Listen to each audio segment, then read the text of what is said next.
Guys കമന്ന് കിടന്നിട്ട് നിങ്ങൾ സ്വയംഭംഗം ചെയ്യുമ്പോൾ ഭയങ്കരമായിട്ട് സുഖമൊക്കെ ചിലപ്പോൾ നിങ്ങൾക്ക് തോന്നുന്നുണ്ടാവും അല്ലെ.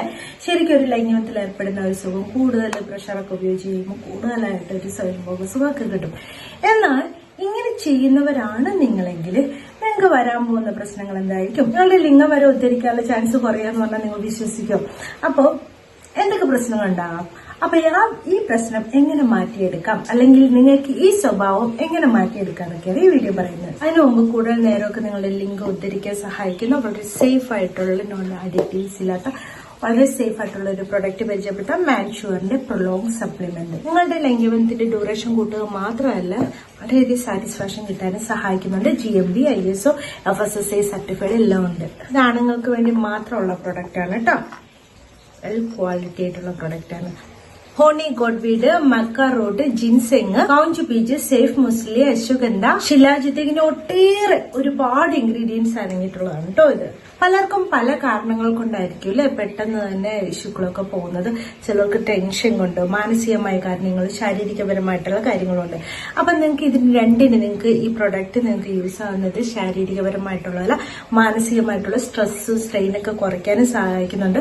അതുകൊണ്ട് തന്നെ നല്ല രീതിയിൽ തന്നെ ടെസ്റ്റോസ്റ്ററോൺ ഒക്കെ ബൂസ്റ്റ് ചെയ്യാൻ വേണ്ടിയിട്ടും നിങ്ങൾക്ക് നല്ല രീതിയിൽ ലൈംഗികത ആസ്വദിക്കാനും പറ്റും കേട്ടോ. നിങ്ങളെ ലിംഗത്തിലേക്കുള്ള ബ്ലഡ് ഫ്ലോ നല്ല രീതിയിൽ കൂട്ടാനും നിങ്ങൾക്ക് നന്നായിട്ട് ഉദ്ധാരണം സംഭവിക്കാനും സഹായിക്കുന്നുണ്ട്. അപ്പൊ നിങ്ങൾക്ക് പ്രൊഡക്റ്റ് വേണമെന്നുണ്ടെങ്കിൽ ഈ നമ്പറിൽ കോൺടാക്ട് ചെയ്യുക. അതുപോലെ തന്നെ ലിങ്ക് ഡിസ്ക്രിപ്ഷൻ ബോക്സിൽ ഫസ്റ്റ് കമന്റ് ആയിട്ട് കൊടുത്തിട്ടുണ്ട് കേട്ടോ. കമന്ന് കിടന്ന് സ്വയംഭോഗം ചെയ്താൽ ഉണ്ടാകുന്ന പ്രശ്നങ്ങൾ എന്തൊക്കെയാ പറയാം? ഒന്ന്, ആ രീതിയിലല്ലാതെ നിങ്ങൾക്ക് രതിമൂർച്ച കിട്ടാനുള്ള ചാൻസ് കുറയും. ഇപ്പോ ഒരു യോനിയിൽ ഈ പറയുന്ന ഘർഷണോ ഒന്നും അവിടെ കിട്ടത്തില്ല. അപ്പൊ എന്താവും, നിങ്ങൾക്ക് രതിമൂർച്ച കിട്ടാൻ പറ്റാതെ ആവും. അതാണ് ഒന്നാമത്തെ പ്രശ്നം. അത് വലിയ പ്രശ്നമല്ലേ? അതുകൊണ്ട് തന്നെ ലൈംഗികതയോട് ഒരു വിരക്തിയായിട്ട് നിങ്ങൾക്ക് തോന്നും, നിങ്ങൾക്ക് സ്വയംഭോഗത്തിൽ തന്നെ ചെയ്യണമെന്ന് തോന്നും. അതുപോലെ തന്നെയാണ് നിങ്ങളുടെ ഉദ്ധാരണം മെയിൻറ്റെയിൻ ചെയ്യാൻ പറ്റാത്ത അവസ്ഥ വരും. അതായത് ഒരു പങ്കാളി ഉത്തേജിപ്പിക്കുമ്പോൾ അല്ലെങ്കിൽ ഓർലയൊക്കെ ചെയ്യുമ്പോഴോ ഒക്കെ ആണെങ്കിലും ഈ പറയുന്ന കർഷണം ഇല്ലാത്തതുകൊണ്ട് തന്നെ അങ്ങോട്ടേക്ക് ബ്ലഡ് ഫ്ലോ നല്ല രീതിയിൽ വരാതിരിക്കും. അതുപോലെ ഉദ്ധാരണം സംഭവിക്കാതെ ഇരിക്കും. അങ്ങനെ ചിലർക്ക് സംഭവിക്കും. ചിലർക്ക് എന്താന്ന് വെച്ചിട്ടുണ്ടെങ്കിൽ ഈ ഒരു പ്രഷർ കിട്ടിയാൽ മാത്രമല്ല ശുക്ലം പുറത്തു പോകത്തുള്ളൂ, അവർക്ക് രതിമൂർച്ച കിട്ടുള്ളൂ. അപ്പൊ അങ്ങനെ കിട്ടാതെ അവർക്ക് ശുക്ലം പോവാതെ അവർക്ക് രതിമൂർച്ച കിട്ടാത്ത അവസ്ഥയും വരും. എത്ര ചെയ്തിട്ടുണ്ടെങ്കിലും എന്താണ് രതിമൂർച്ച കിട്ടാതെ വരും. ആ ഒരു പ്രഷർ ശരിയായ ശരീരബന്ധി കിട്ടാതെ വരുമ്പോൾ തന്നെ അവർക്ക് ഭയങ്കര ഡിലേ ആയിട്ട് പോകും. അപ്പൊ ഇങ്ങനെയൊക്കെ ചെയ്ത് പണി കിട്ടിയവരാണോ നിങ്ങൾ എങ്കിൽ ഒരു കാര്യം ചെയ്യുക, ഒരു 1.5 മാസത്തേക്ക് സ്വയംഭോഗം ചെയ്യാതിരിക്കുക. എന്നിട്ട് എന്താ ചെയ്യേണ്ടത്? പതിയെ ഒന്ന് ടച്ച് ചെയ്ത് നോക്കുക. ആ സെൻസേഷൻ നിങ്ങൾക്ക് സുഖം കിട്ടുന്നുണ്ടോ? ആ രീതിയിൽ വളരെ ചെറിയ ടച്ചിൽ തന്നെ നിങ്ങളുടെ ശരീരം ഉണരുന്ന പോലെ ചെയ്യുക.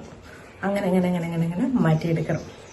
കുറെ നാളത്തേക്ക് ചെയ്യാതിരുന്നാൽ മാത്രമേ എന്താണ് ഈ ഒരു ടച്ച് ആ ഒരു സ്കിന്നിന് കുറച്ച് എറോട്ടിക് ആയിട്ട് തോന്നത്തുള്ളൂ. അപ്പോൾ ആ രീതിയിൽ വേണം ചെയ്യാൻ.